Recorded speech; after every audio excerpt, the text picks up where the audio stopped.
ಕೋಲಾರದಲ್ಲಿ ಕಾಂಗ್ರೆಸ್ ಅಭ್ಯರ್ಥಿ ಈಗ ಅಡಕತ್ತರಿಯಲ್ಲಿ ಸಿಲುಕಿದ್ದಾರೆ. ಕಾರಣ ಕೋಲಾರದಲ್ಲಿ ಬಣ ಬಡಿದಾಟ ಇತ್ತು ಟಿಕೆಟ್ಗೋಸ್ಕರ. ಮುನಿಯಪ್ಪ ಬಣ ಮತ್ತು ರಮೇಶ್ ಕುಮಾರ್ ಬಣದ ಮಧ್ಯೆ ಫೈಟ್ ಇತ್ತು. ಎರಡೂ ಬಣಗಳಿಗೆ ಬೇಡ ಅಂತ ಕೆ.ವಿ. ಗೌತಮ್ ಅವರಿಗೆ ಕಾಂಗ್ರೆಸ್ ಟಿಕೆಟ್ ಅನ್ನು ನೀಡಿತ್ತು. ಕಾಂಗ್ರೆಸ್ ಟಿಕೆಟ್ ವಿಷಯವಾಗಿ ದೊಡ್ಡ ಹೈಡ್ರಾಮವೇ ಬೆಂಗಳೂರಿನ ವಿಧಾನಸೌಧದಲ್ಲಿ ಆಗಿತ್ತು.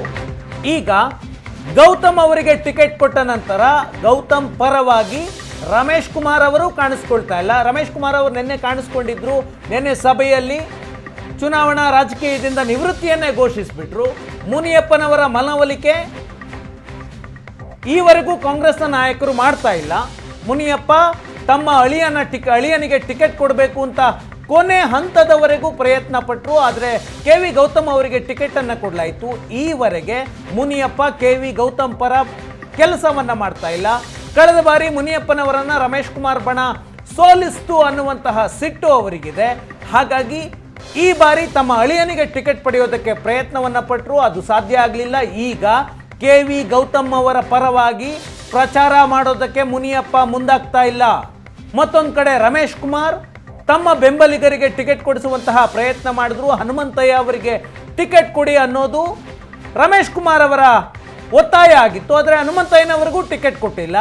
ಅವರು ಈಗಾಗಲೇ ಚುನಾವಣಾ ರಾಜಕೀಯದಿಂದ ನಿವೃತ್ತಿಯನ್ನು ಘೋಷಿಸಿಯಾಗಿದೆ.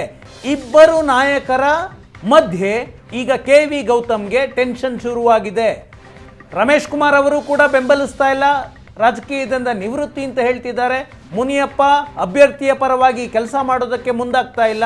ಇಂತಹ ಸಂದರ್ಭದಲ್ಲಿ ಕೋಲಾರದಲ್ಲಿ ಬಿಜೆಪಿ ಮತ್ತು JDSನ ಮೈತ್ರಿ ಅಭ್ಯರ್ಥಿಗೆ ಲಾಭವಾಗಬಹುದಾ ಅನ್ನುವಂತಹ ಚರ್ಚೆ ಆಗ್ತಾ ಇದೆ. ಕಾರಣ ಕಾಂಗ್ರೆಸ್ನ ಅಭ್ಯರ್ಥಿಯ ಪರವಾಗಿ ಕಾಂಗ್ರೆಸ್ನ ನಾಯಕರೇ ಪ್ರಚಾರಕ್ಕೆ ಬರ್ತಾ ಇಲ್ಲ. ಆ ಕಾರಣದಿಂದ ಕೆ.ವಿ. ಗೌತಮ್ ಅವರಿಗೆ ಕಾಂಗ್ರೆಸ್ನಲ್ಲಿ ಒಂದು ಸ್ವಲ್ಪ ಬಂಡಾಯದ ಬಿಸಿ ಮುಟ್ತಾ ಇದೆ.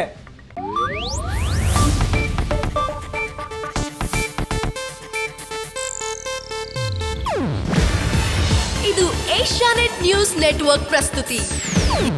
ನೀವು ನೋಡ್ತಿದ್ದೀರಾ ಏಷ್ಯಾನೆಟ್ ಸುವರ್ಣ ನ್ಯೂಸ್.